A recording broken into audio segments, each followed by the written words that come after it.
படத்துல தனக்கு முன்ன பின்ன சம்பந்தமே இல்லாத திரிஷாவை காப்பாத்த ஓடிக்கிட்டே இருப்பாரு விஜய். அதுக்கு பிறகுதான் அவங்களுக்கிடையே காதலே உருவாகும். ஆனா இப்போ கௌதம் மேனன் இயக்கி வரும் அச்சம் என்பது மடமேடா படத்துல சிம்பு மஞ்சுமா மோகன் 2 பேருமே உயிருக்குயிரா காதலிப்பாங்களாம்.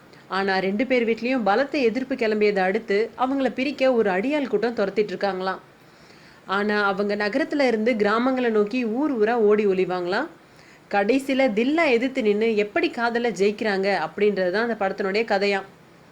அதே போல விஜய் சேதுபதி லட்சுமி மேனன் இணைஞ்சு நடித்துள்ள ரெக்க படத்துலையும் அவங்க காதலிக்கிறத 2 ஊர் மக்களும் எதிர்ப்பாங்களாம். இதனால அவங்கள பிரிக்க 2 தரப்புல பெருங்கூட்டமும் திரளுமா. இதனால அவங்க 2 பேரும் ஒவ்வொரு ஊரா ஓடிக்கிட்டே இருப்பாங்களாம்.